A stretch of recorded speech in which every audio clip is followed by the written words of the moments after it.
Oh boy, that one hurt. That one really, really hurt. Northwestern drops their third in a row at home against Penn State. Let's talk about it.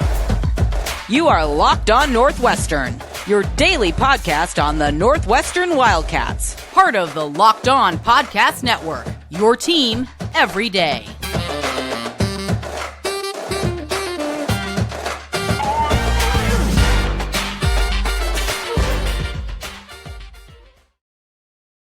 Hey, everybody, and welcome in. This is Locked On Northwestern, part of the Locked On Podcast Network, your team every day. I'm your host, Carter Bird, and thank you for making Locked On Northwestern your first listen every single day. We're available wherever you get podcasts, Apple Podcasts, Spotify, wherever.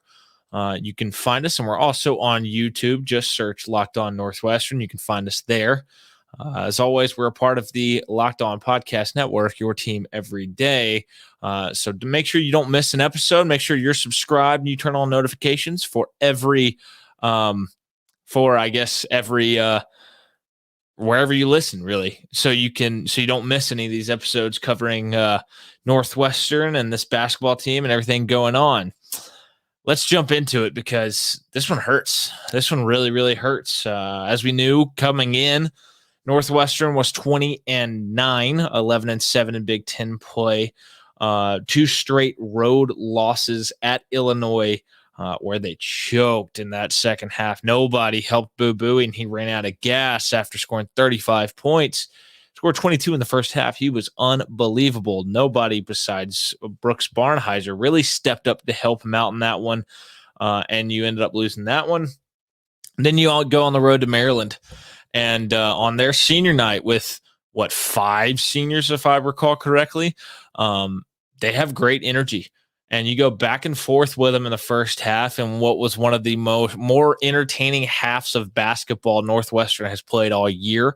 Northwestern's ball movement on offense was great early. Got a bunch of open looks. It hit some shots. It was beautiful. It really, really was. You felt good about it at half, but you had Maryland just go nuts from three early, 8 of 11 from three in the first half, hit a three right before half to take a 2-point lead, to half, I think 41-39, if I'm recalling that correctly. And then the second half, it was more of the same. They just kept hitting shots, especially from three. Meanwhile, Northwestern got cold, got frustrated. You had some senior leaders like Chase Audees really showing their frustration and emotion on the road, which is very uncharacteristic for him and those seniors. And Northwestern kind of lost its cool, got rattled on the road, and you saw Maryland really separate in that second half, winning that second half by 14. And that was 2 straight road losses against 2 really good teams. So, at least there was that. Didn't really affect your tournament seeding. You were still, I think CBS still had you as a 5 seed. Joe Lunardi still had you as a 6 seed. You were doing fine. But, you had to bounce back. You really need to bounce back because you have not, coming into this one, you had not lost 3 games in a row all year long. You're sitting number 48 in the KenPom, number 41 in the net rankings. And yeah, you've faded in some second halves recently. You've really had some second half struggles. And so this was an opportunity in a quad 2 game back at home in front of the home crowd to kind of right the ship and get back going in a positive direction. And Penn State, on the other hand, they're 18-11 coming in. They were 8-10 in Big Ten play. They had won 3 of 4. They had choked away a huge second half lead to Rutgers last time out. That was pretty similar when you look at the Penn State Rutgers game to the Northwestern Illinois game. Both games, huge leads, just choked away in the second half. And both teams suffered some difficult losses in those games. This Penn State team was number 50 in the KenPom and number 60 in the net rankings coming in, but it was a must-win game for them. It's not a must-win. It was not a must-win game for Northwestern at all. They're in the tournament no matter what happens. But for Penn State, this was a must-win game. They're fighting for their tournament lives. They're on the very fringes of the bubble and have to get hot just to get in. So this was a must-win game for them. And it's with a great three-point shooting team. They were always going to be dangerous. And when you watch how this game played out, especially early in that first half, Northwestern didn't really shoot well from the field, going 4 of 18 from 2, 10 of 31 from the field in the first half, 32.3%.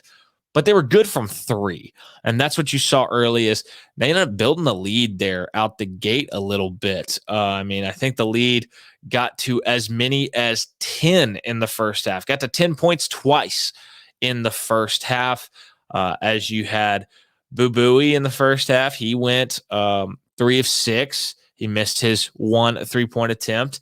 He had 2 rebounds, 3 assists in that first half. He gave you 6 points. Ty Berry, 2 of 7 from the field, 2 of 5 from 3, 4 boards in that first half. So he gave you 6 points as well.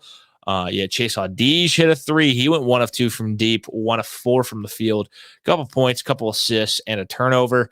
And then you look at Robbie Barron, 2 of 2 from 3, 2 of 4 from the field, 1 rebound, 6 points in the first half. Titus Verhoeven, 1 of 1 from the field, 2 of 2 at the line. Brooks Barnheiser, slower start, 1 of 5 from the field, 1 of 2 from 3, 2 rebounds, 1 assist, 1 turnover. As this Northwestern team protected the basketball early too, just 2 turnovers in that first half. You had to feel pretty good about it. The one issue is you got out-rebounded by 5 by a team that is small. Verhoeven did not have a board. All of your boards came from your guards and Robbie Barron, who got 1 board. Matthew Nicholson, in his 8 minutes, he actually grabbed a couple of boards as well. But when you look at Penn State, that is a really great three-point shooting team. They kind of hung in there with the fact that they got to the line more than you did. They got to the line 7 times in the first half, hitting 5 of them. Northwestern only got to the line twice, and they hit both of them. Titus Verhoeven hitting both of those. But you get 8 points from Lundy, 3 of 6 from the field, 2 of 5 from 3 boards. Funk, he was 1 of 3 from 3, and he got to the free throw line. He hit all 3 free throws. He got 5 boards as well in the first half, as he was the leading rebounder in the first half of this game. Cameron Winter, 2 of 5, 6 points, 2 of 2 at the free throw line. He had 3 rebounds. He had 2 assists. He did have 2 turnovers. But you go up and down the list, and it just felt like they kind of hung around. And nothing about it was impressive. They were 8 of 21 from the field, 38.1%, 3 of 13 from 3 for a team that shoots near 39%, near 40% from 3. They were just 3 of 13 in the first half. And they never let you got out to that 10-point lead, and you saw them climb back in it. You saw them go on a nice little 8-0 run after. So Robbie Barron hits a 3 to go up 9. Then it's an 8-0 run. All of a sudden, it's a 1-point game, and Northwestern extends it out to 4 before half. But if you're Northwestern, you're going to half in this game, and you're thinking, holy cow, we're only up 28-24, and we just shot really well from 3 in the first half. 6 of 13. Their three-point shooting team, they didn't shoot well. We're a bigger team. We did not rebound well. And you're sitting here and you're kind of scratching your head, and you're like, this is a missed opportunity to be up by more points than this. Really frustrating to watch. And we're going to get into the second half and everything else because it goes to overtime, obviously. We'll get into that here in just 1 second. But first, let's talk about our friends from FanDuel. The midway point of the NBA season is here, and now is the perfect time to download FanDuel, America's #1 sports book, because new customers get a no-sweat first bet up to $1,000. That's bonus bets back if your first bet doesn't win. Just download the FanDuel Sportsbook app. It's safe, secure, and super easy to use. Then you can bet on everything from money line to point scores and threes drained. I know that it's an exciting time right now. You got golf really heating up. NBA, as we get to the second half of the season, get closer to the playoffs. I know that the intensity revs up a good bit. and you got March Madness because it is March. It's all coming up and some great opportunities to get involved with our friends at FanDuel. Plus, FanDuel lets you combine your bets for a chance at a bigger payout with a same game parlay. So don't miss the chance to get your no sweat first bet up to $1,000 in bonus bets when you go to FanDuel.com/locked on. That's FanDuel.com/locked on to learn more. Make every moment more with FanDuel, an official sports betting partner of the NBA. All right. Also, we want to say thank you for making Locked On Northwestern your first listen every day. Make sure you check out our brand new podcast, Locked On College Basketball. Everything you need to know about college basketball in one place. Plus, hear from big name experts, insiders, coaches, and players. Locked On College Basketball, available on YouTube and wherever you get your podcasts. All right, let's talk about the second half because things you saw Northwestern really start slow. Coming out of half, you watch this Penn State team hit a 3-pointer, hit another bucket, and all of a sudden that Northwestern 10-point lead in the first half, it's gone. It's gone. Now, Northwestern does respond with 5 points of their own, but the fact that I think Penn State set a tone with the way that they, in the first 16 seconds, hit a 3 of the second half and start to chip away. They go on a run. Again, they build up that lead, and Northwestern has to respond, and they figure out ways to do it, and they kind of keep responding and taking back the lead and kind of just fluctuate there between a 1 and 6 point lead for a lot of the second half. Anytime, you have a stretch from 12:05 left in the second half to, I believe, 4:31 in the second half, where neither team makes 2 buckets in a row. It's just shot for shot for shot for shot. There's some free throws sprinkled in there. Really only one, it looks like. But there's nobody goes on a run in that stretch in time. You see the game just kind of linger in that 3, 4, 5 point range. Northwestern never separates. And every time, like, Brooks Barnheiser hits a 3, well, 15 seconds later, not even that actually. It's 15 seconds later, you have Penn State hit a 3. And it just felt like it went like that all game long. Brooks Barnheiser does it again in the second half, and 20 seconds later, Lundy hits another 3. It just felt like every time Northwestern hit a shot, Penn State had an answer, and Northwestern was never able to separate from this Penn State team.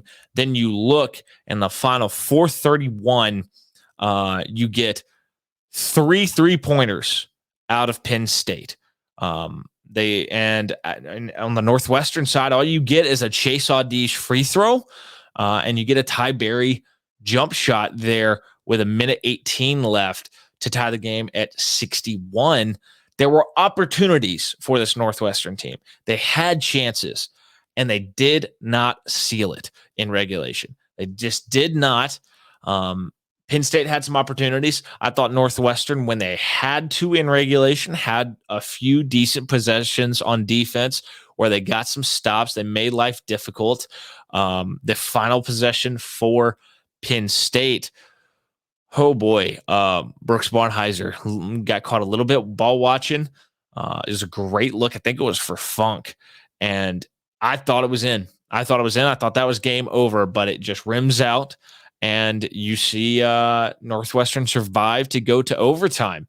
And once you start overtime, it was a good run. It was a decent, start to get Brooks Barnheiser continues to get to the line. He hits a couple free throws, but then 3-pointer. As we keep saying, it was every time Northwestern got any momentum, it felt like Penn State hit a big shot.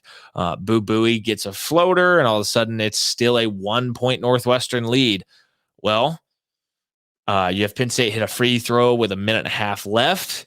And again, Northwestern has an opportunity and does not convert. Penn State comes down, and you're looking at the game clock and you're looking at the shot clock, and you're thinking Northwestern's going to get the ball back with about 5 seconds left, maybe a little bit more, with a chance to go win the game.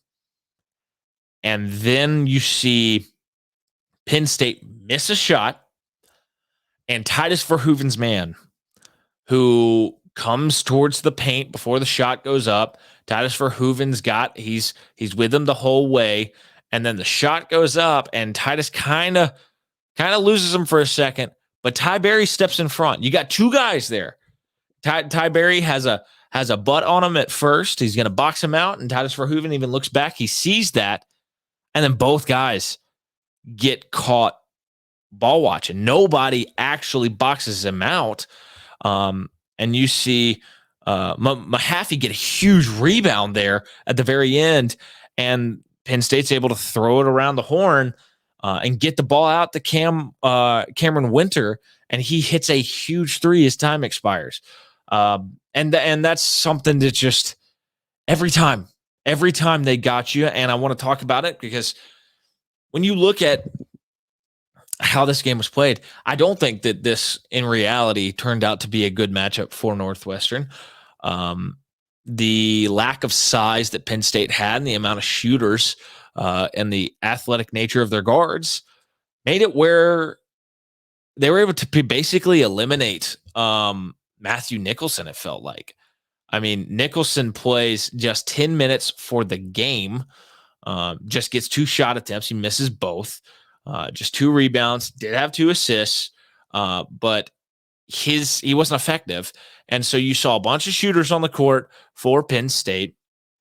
And I thought Northwestern's guards defensively really struggled with their communication. We know how Northwestern loves to trap in the post and then scramble as the ball gets passed out. And I feel like I get like a team against a team like Penn State that has so many guys who can shoot the three. You have to be so dialed in on who goes where once you start scrambling. Who goes where? How do you, defend once the ball starts getting kicked out and the ball movement starts really revving around the horn there. And I don't think Northwestern did a great job of that. There were a handful of times, whether it be Brooks Barnheiser or Chase Audige or Ty Berry or Boo Buie, where I don't think the guards communicated well enough, and it gave Penn State a bunch of great looks. And it shows when you look at the second half and overtime. Penn State goes 10 of 16 from 3 in the second half and overtime. I mean, they were just unbelievable from deep in that stretch. And I think that it comes down to, I don't think Northwestern handled the amount of shooters on the court well. There are moments where guys got caught ball watching, or Northwestern trapped the point guard, or guys, there'd be a switch, and then both guys after the switch would go trap the guard, and they would leave some wide open looks. And it was really frustrating. And that's how at the end of this game, you get Lundy, who's 4 of 9 from 3, 5 of 12 from the field, 6 rebounds. He has 14 points. Funk, 4 of 9 from 3, 3 of 4 at the line, 5 of 10 from the field, 17 points, 8 rebounds, which 8 rebounds, that's tough for Northwestern to take there. 2 assists as well. Then you have Cameron Winter. If I recall right, he's averaging like 8 points a game coming in. He goes for 24, 9 of 15 from the field, 4 of 5 from 3, 2 of 2 at the line, 4 rebounds, 3 assists.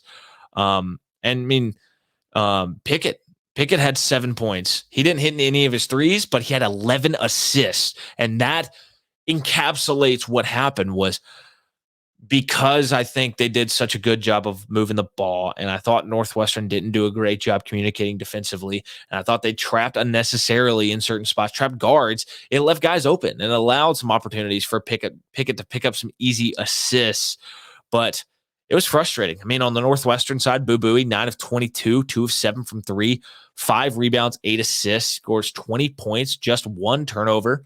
Ty Berry, 10 points, 4 of 11 from the field, 2 of 6 from 3, 5 boards. But you get another bad game out of Chase Audige. 2 of 10 from the floor, 1 of 5 from 3, 1 of 2 at the free throw line, 6 points. He does give you 5 boards. He does give you 3 assists, but he has a couple turnovers. Not a great game from him. Robbie Barron hits a couple threes, and then he kind of just disappears. And his game inside the arc has disappeared. 2 of 7 from the field, 2 of 3 from 3, 6 points, 4 rebounds. That's frustrating to see as well. Brooks Barnheiser, what a game by him on the offensive end. 5 of 7 from 3, 2 of 2 at the free throw line, 7 rebounds, 1 assist, 6 of 12 from the field, 19 points. Had 1 turnover, maybe a defensive lapse or 2, but then also had the maybe highest basketball IQ play when Titus Verhoeven gets an unbelievable block at the rim and the ball's floating in the air. And I forget who it was for Penn State who was on the ground out of bounds. But you have Brooks Barnheiser seeing the ball, seeing he's not going to be able to reel in the rebound, but he's able to throw it off the leg of Penn State and get the ball back for Northwestern. If he doesn't do that, it's Penn State ball, and they get another opportunity. I mean, I still love the way that he fights his 50-50 balls. I love the way that he competes. And he's becoming a better offensive threat every single time out. I mean, right now, with the way that Chase Audige is playing and the inconsistency of Ty Berry and the inconsistency of Robbie Barron, Brooks Barnheiser is the second best offensive player on this team. He's the second most consistent, at least right now. And it's frustrating. It's frustrating to watch Chase Audige struggle the way that he is. Because, when this entire team is clicking on all cylinders, I'm not sure there's a team in the Big Ten that can beat them. When you get high-level play out of Barron, when you get high-level play out of Audige, when you get high-level play out of Berry and Martinelli and Verhoeven and Nicholson, which we've seen flashes from all of them all year long. This team is really, really good. I think right now you're in a spell of inconsistency and something's got to get figured out. We're going to talk about kind of final takeaways from this game and what's coming up next here in just a second. But first, thank you for making Locked On Northwestern your first listen today. For your second listen, check out our brand new podcast, Locked On College Basketball. Experts Isaac Shade and Andy Patton bring you everything you need to know on and off the court. Plus, hear from big-name experts, coaches, and players throughout the basketball landscape. Locked On College Basketball, available on YouTube and wherever you get your podcast. All right, so you lose this game. You fall to, I believe, 49 in KenPom, so you fall 1 spot. In the net rankings, you fall from 41 to 46. You're 20-10 overall. You're 6-4 on the road, still 1-1 in neutral site, 13-5 at home, 7-5 in quad 1, 4-5 in quad 2. You still don't have a bad loss, 1-0 in quad 3, 8-0 in quad 4. It's not the end of the world. You're still in the tournament. CBS has dropped you from a 5 seed to a 6 seed. We don't know where ESPN has you right now. I think CBS has you paired up with Auburn, which let me tell you, depending on which Auburn team you get, if you get the Auburn team that's played the majority of the time here recently, I would say you feel pretty good about that because I think Northwestern's gotten a lot better where I think Auburn has stagnated. Now, if you get the Auburn team that played last night as well against Alabama, yeah, they can make it very difficult and make it an ugly game. And if they shoot the 3 the way that they shot in Tuscaloosa in Coleman Coliseum against a really talented Alabama team, that'd be a really fun rematch between these two teams if that were the case. You look at the Big Ten standings now with the stuff that's taking place tonight, 6-way tie for second place. You got Michigan, who just lost in double overtime. They have to go on the road to Indiana. You hold your tiebreaker against Indiana. You split with Iowa. Maryland, I think. Who does Maryland have to play? Maryland has to go play. I think it might have to play Penn State. Yeah, they have to go on the road and play Penn State. It's a must-win game for Penn State. So if Penn State can do the same thing they did to you, then you would eliminate them from the double bye. You're on the road at Rutgers on Sunday. If you go get that win, a Rutgers team that has been so up and down, if you give them a little bit of payback for that game earlier this year that Northwestern should have won, then I think you feel pretty good. You might be able to squeak out double bye. You might be able to squeak out the 2 seed if you go, because it comes down to if there's multiple teams tied, not just 2. If there's more than 2, then it comes down to like head-to-head record, which if you end up tied with Iowa and Indiana, you're 3-1 against those 2. And I think that'd be the best because Iowa had lost both to Indiana. And yeah, if you can figure out a way to make that work, you would get the 2 seed in the Big Ten tournament. Regardless, no need to panic. I just think this team is going through a little stretch of inconsistency, maybe the confidence a little bit down, but you have an opportunity to go get a double bye this weekend. I mean, you're going to need a little bit of help on top of your win, but it'd be really big, I think, for this team's psyche to go get a win at Rutgers, go into the Big Ten tournament on a win. I know that if you've had your guards play a lot of minutes, it's been a grind of a season, but this Northwestern team is still really, really good. And if you just pull together and rebound from this the way that you have all year, when you've had a rough patch, you've always responded. Sunday's a great opportunity for that. And I think it's probably going to be a better matchup for you than Penn State turned out to be. Probably going to see Nicholson back out there a little bit, and I want to see how this Northwestern team responds to losing 3 in a row for the first time this year. That's going to be what I am looking forward to with this team. Cannot wait to see how it plays out. That's going to do it for today's episode. Appreciate you tuning in. This is Locked On Northwestern, and thank you for making Locked On Northwestern your first listen every single day. We're available wherever you get podcasts, Apple Podcasts, Spotify, wherever. We're also on YouTube. Just search Locked On Northwestern. You can find us there. Wherever you're listening, make sure you're subscribed and you turn on notifications. You don't want to miss an episode. And yeah, I'm your host, Carter Bird. You can follow me on social media at CarterBird13. And I'll see you all next time